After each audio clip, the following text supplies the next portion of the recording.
500여 년의 기나긴 세월을 이 자리에서 홀로 서 있는 도동.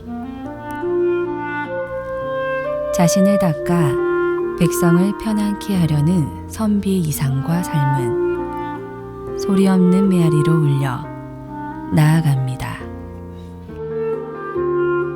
학동들의 글소리는 대청마루 언저리에서 맴돌고 세월을 함께한 은행나무만이 지나가는 과객을 맞이합니다. 잎새 한 조각이 조심스레 문을 두드릴 때 고요했던 빗장을 열어봅니다.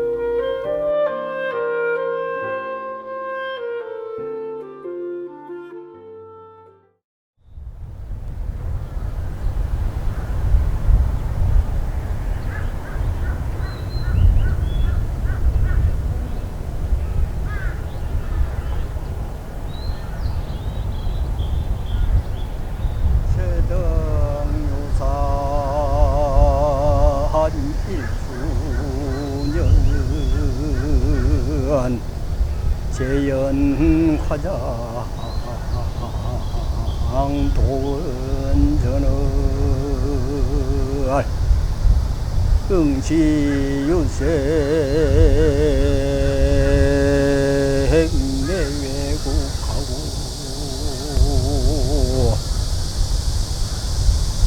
관광유계 액치중년을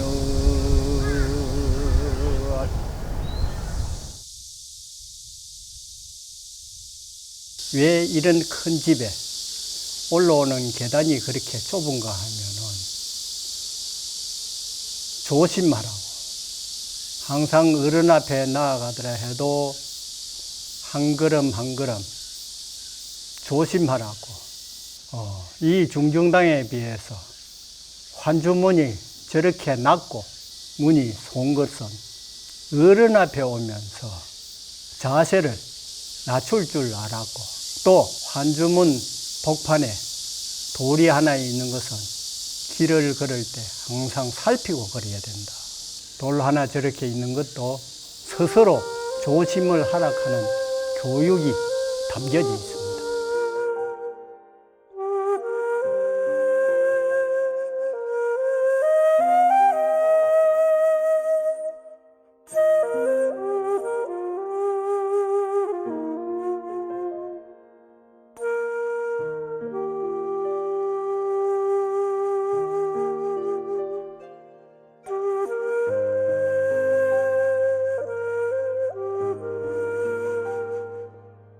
사람은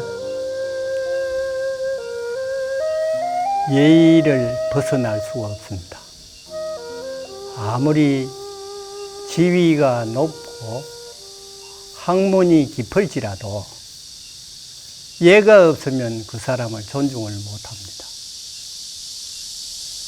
사람의 기본은 예의입니다.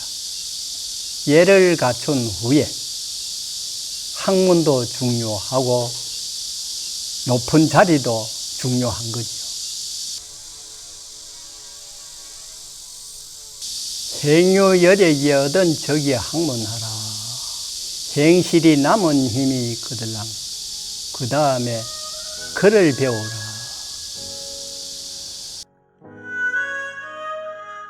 도덕교범 중 기본적이고 필수적인 내용을 가려 뽑은 것으로서 유학교육에 입문서와 같은 구실을 하였던 소학.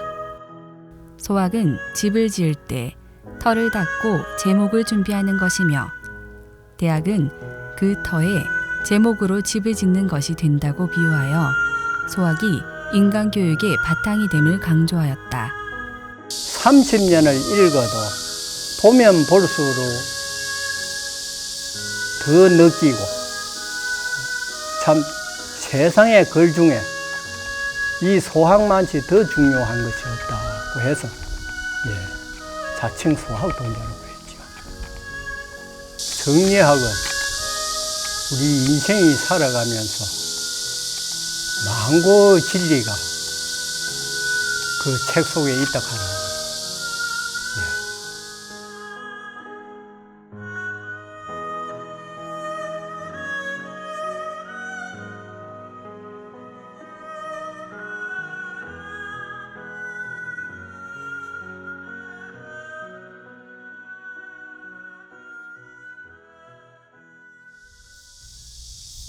조선 초기 서원의 가장 큰 역할은 유생들의 교육이었다. 하지만 17세기 들어서면서 교육의 또 하나의 기능이 강화되었는데 바로 선현들에 올리는 제사였다.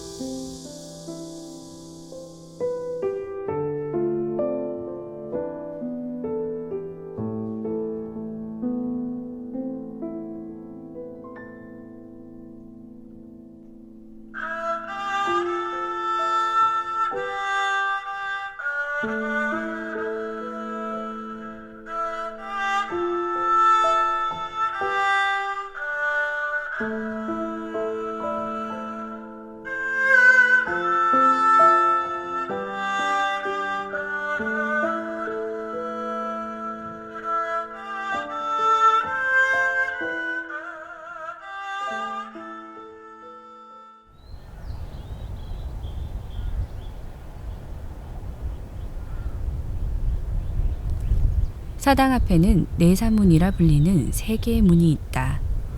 이 중 가운데 문에는 특별한 이름이 붙었다.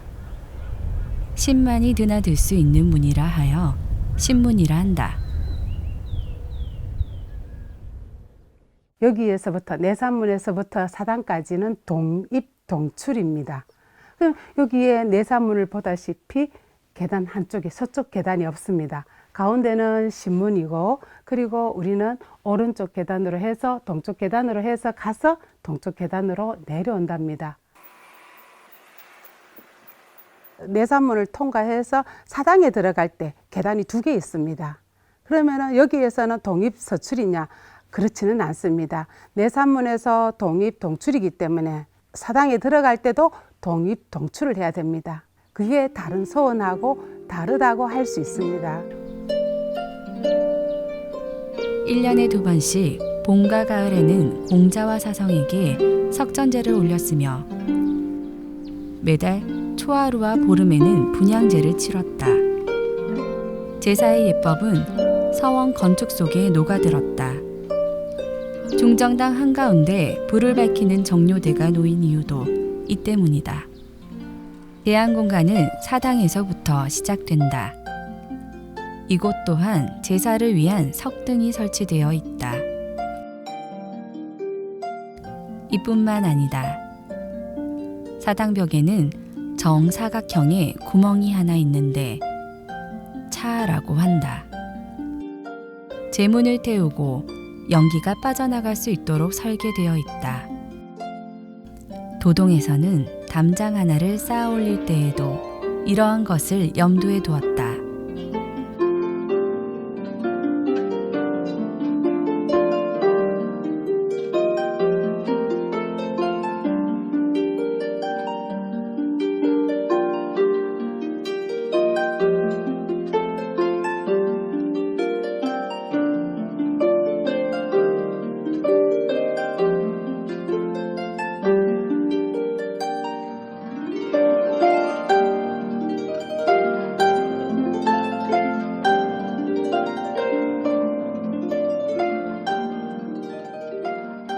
여기는 도동서원에서 가장 신성시하는 곳 사당입니다.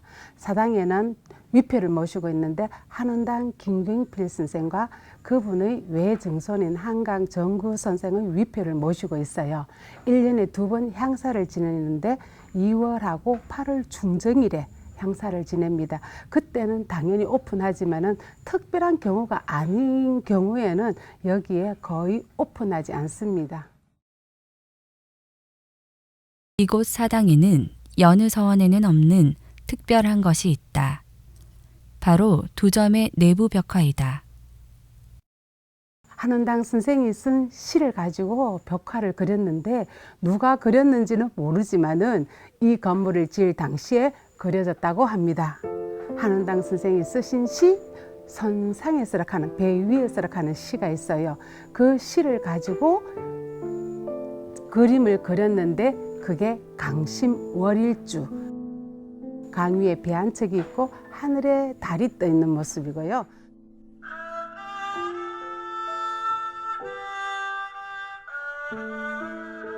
또 다른 한편의 그림은 그분이 쓰신 시 노방송이라는 시가 있어요. 그 시를 가지고 그림을 그렸는데 그림의 제목은 설로장송.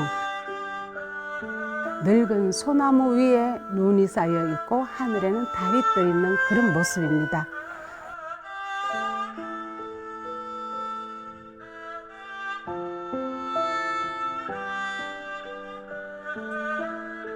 그 벽화는 우리가 들어갔을 때 오른쪽 편에 설로장송, 왼쪽 편에 강심월일주라는 그림이 있어요.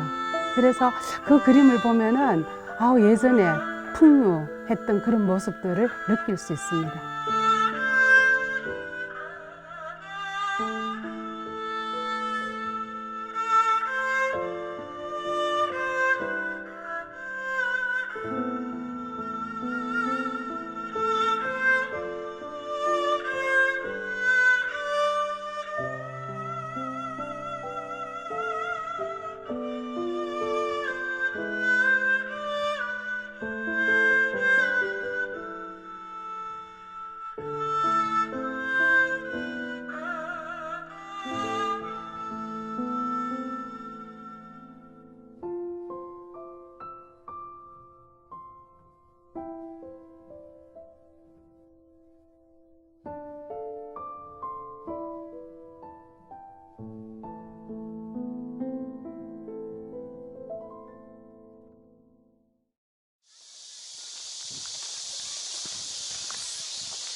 부모를 복양하고 마음을 편히 하시게 하고 부모가 돌아가신 후에도 그 이름을 더럽히지 않는 것이 효라고 한다. 이처럼 부모에 대한 자식의 효. 이것은 참다운 삶이 효로부터 출발하게 된다고 하는 유교의 효이다. 한원당 선생과 정구 선생의 관계가 바로 외중손 관계입니다. 이 한강 정구 선생은 한원당 선생의 그리고 외중손이라고 하면은 따님의 손자예요. 그분의 할머니가 한원당 선생 묘소 가는데 보면은 있어요. 그러면은 친정적으로 묘를 썼다는 거잖아, 그죠? 그 당시에 어떻게 해서 출가 외인이 여기에 와서 친정 쪽에 이렇게 묘를 썼을까 궁금해 하실 분이 계십니다. 그거는 바로 한원당 선생의 부인이 아파서 많이 아파야 할 때 그 따님이 어디로 시집을 갔느냐? 성주예요. 성주로 시집을 갔는데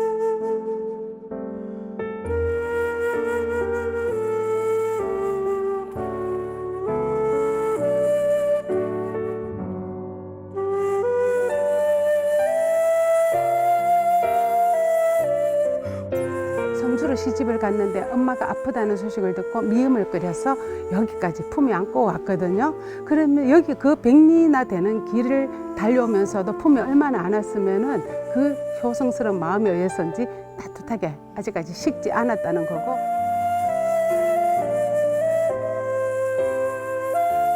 그 엄마도 이 딸이 죽어서도 내 옆에 있었으면 좋겠다 이렇게 소원을 했대요. 그래서 여기에 그 따님의 묘도 있게 됩니다.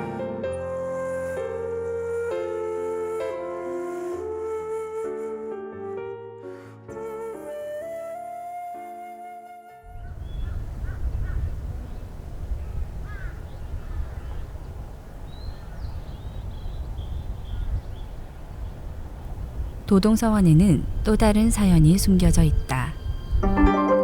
바로 중정당에 얽힌 이야기이다. 또한 서원 곳곳에는 성리학에 예를 근본으로 한 건축의 의미가 서려져 있다. 자, 보통 건물을 지을 때 중심되는 건물부터 먼저 짓죠. 그럼 우리 서원 같은 경우에는 중정당을 먼저 지어야 됩니다. 이 건물을 지으려고 하면은 어떤 누구한테 맡기잖아, 그죠? 그러면은 여기에서 건물을 짓는데 중심적인 역할을 하신 분이 바로 대목수가 이 건물의 총 책임을 맡고 있잖아, 그죠? 근데 대목수가 여기에 공사를 맡고 난 다음에 수신을 합니다. 목욕 재개하고 그리고 주변을 깨끗이 하고 그렇게 했는데 하루는 이 사람의 꿈에 이 건물이 무너지는 거예요. 꿈이라지만은 건물이 무너진다는 거는 조금 불길하잖아, 그죠? 그래서 내 정성이 부족했는갑다 싶어서 다시 수신을 합니다. 그럼에도 불구하고 꿈에서는 꿈을 꾸는데 자꾸 건물이 무너지는 거예요. 그 조선시대 때만 하더라도 조금만 잘못하더라도 뭐 상간마마 죽여주시옵소서 하는 그런 시대인데 이 대목소가 얼마나 부담스럽겠어요. 그런데 하루는 이 대목소의 꿈에 도인이 나타나서 하신다는 말씀이 여기는 학이 날아가는 형상이라서 네가 이 기초를 다지더라도 이 건물은 무너진다. 그럼 어떻게 해야 되겠는지 하고 물었겠죠. 그죠? 그러니까 학이 날아가지 못하게끔 날개를 주저앉혀야 된다는 거죠. 그럼 날개 부분, 여기는 날개 부분이 아니잖아. 그죠? 날개 부분에 해당하는 곳이 바로 동서재입니다. 그래서 보통 중심되는 건물부터 털을 잡는데 이 도동소원만큼은 동서재의 털을 다지고 난 다음에 중정당 털을 잡았다는 이야기가 전해지고 있습니다. 강당기둥에는 여느 기둥에서 볼 수 없는 표식이 둘러져 있다. 오직 도동서원에서만 볼 수 있는 이 표식은 동방오연 중에서 가장 으뜸이 되는 선비를 모시고 있다는 뜻이다. 기둥의 흰띠입니다. 도동서원을 중정당에 딱 들어와서 제일 먼저 눈에 띄는 게 바로 흰띠예요. 흰띠가 상징하는 게 문묘에 배양된 인물 중에서 신라시대 때 2분, 고려시대 때 2분, 조선시대 때 14분이에요. 그 가운데서 조선시대 때 14분 중에서 5분을 조선오현이라고 해요. 이 오현 가운데에서도 수연을 상징하는 게 저 흰띠예요. 일두 정여창, 정암 조광조, 회제 이연적, 퇴계 이황, 한원당 김갱필. 이를 조선오연이라 한다. 이 5분 중에서 수연인 한원당 선생을 배양하고 있는 곳이다. 이렇게 보이는 거죠.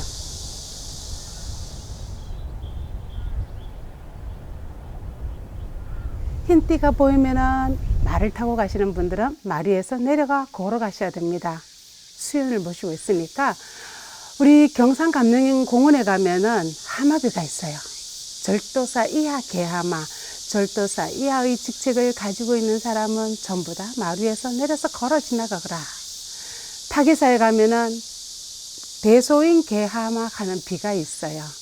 그렇지만은 여기에는 그런 하마비는 없습니다. 하지만 흰띠가 보이면은 알아서 말 위에서 내려서 걸어가라 하는 그런 뜻을 담고 있습니다. 사원에는 여느 곳에서 볼 수 없는 또 다른 것을 볼 수 있다. 중정당을 바치고 있는 기단이다. 다른 서원과는 달리 기단이 조금 독특합니다. 그냥 나란하게 쌓는 게 아니고 우리 아이들이 가지고 노는 퍼즐 있죠. 아니면 블록 같은 그런 형식으로 쌓았어요. 그러다 보니까 어떤 충격을 주더라도 쉽게 파손이 안 되는 그런 구조라고 할 수 있겠고요. 여기에는 특별하게 이렇게 계단과 계단 사이를 이렇게 나눈다면은 3블록으로 나눠져요. 3블록으로 나눠지는데 한 블록마다 특이하게도 12각형이 있어요. 모서리가 12개라는 거죠. 동양의 12간지, 서양의 12별자리, 종교의 의미에서는 12제자 등 동서양을 막론하고 10이라는 숫자는 큰 의미를 두고 있다.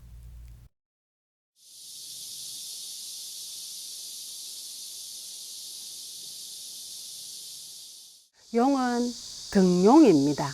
출세를 상징하는 거죠.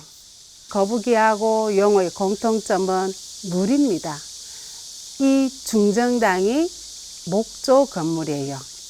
화재 예방 차원에서 이거를 뒀다고 해석을 해도 무방하지 않을까 생각합니다. 유교에서는 군신, 부자, 장유의 예처럼 사람 간의 위계에 분명한 차등을 두었다. 하지만 이러한 유교의 위계성은 사람뿐만이 아니라 건축에서도 그대로 적용되어 있다. 중정당 월대에서 내려다본 동제와 서제는 얼핏 한눈에 보기에는 똑같은 모양의 건물로 보인다. 하지만 자세히 살펴보면 두 건물의 건축 양식에 확연한 차이가 있음을 알 수 있다. 제가 앉아 있는 이곳이 바로 동제입니다. 그러면은 동제라고 하면은 반대쪽에 있는 거는 서제가 되겠죠. 동제는 보통 보면은 여기에 공부하러 오는 학생들을 기준으로 했을 때 상급생이 동제에서 숙하고, 그리고 서제에는 하급생이라고 보면은 이해하기 쉬울 겁니다. 우리가 동제에 보면은 동제와 서제의 다른 점이 눈에 보여요. 바로 제가 앉아 있는 이곳이 바로 동제의 텐마루입니다. 근데 서제에는 텐마루가 없어요. 반대로 동제에는 아궁이가 안 보이죠. 없는 게 아니고 뒤에 있지만은 서제에는 아궁이가 바로 앞에 보입니다. 가마솥이 있고 아궁이가 있는데 이게 상급생과 하급생의 위계의 질세를 나타내는 것이 아닐까, 이런 생각을 합니다.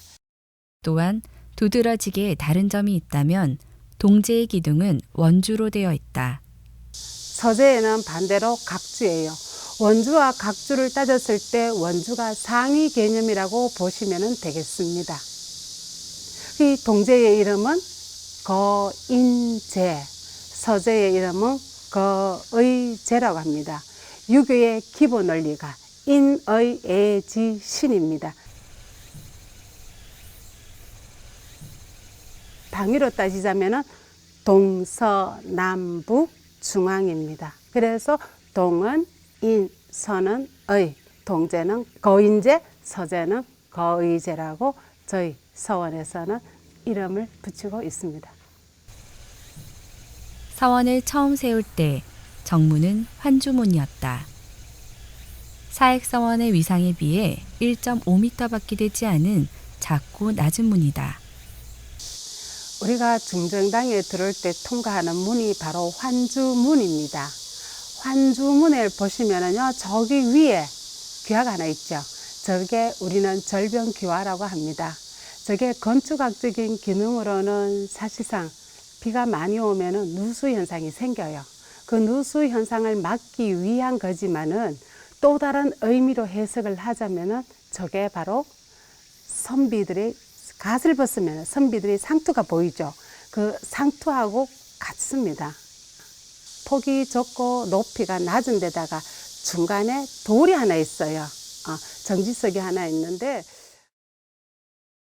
여닫이 문에 세워놓은 정지석은 문을 통해 들어오면서 머리를 숙여 선비의 겸허를 늘 상기시켰을 것이다.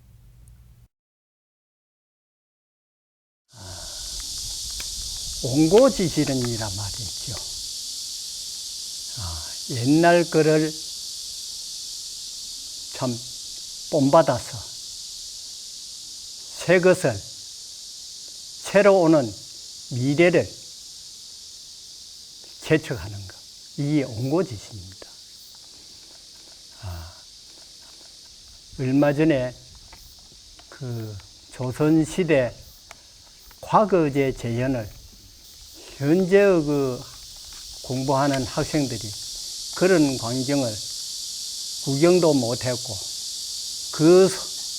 그런 내용을 일러주는 사람도 없었고, 그래서 옛 사람의 살아온 그 과정이 이렇다 하는 것. 예절을 숭상하고 효를 가치 있게 여김으로써 우리 선조들의 생활에 있어서 중요한 역할을 해온 도동서원. 이러한 사상은 우리에게 소중한 문화유산이다.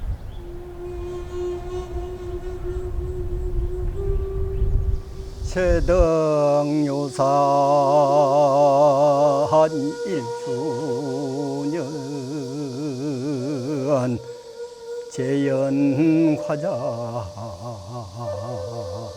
도은전을 응시유색 내외국하고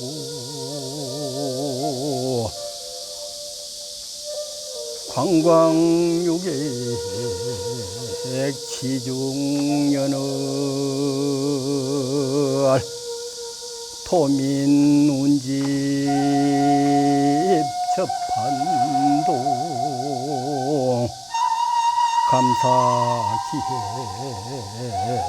감사기행 박수연을 타고 험종 성방조 장원풍악 타루천을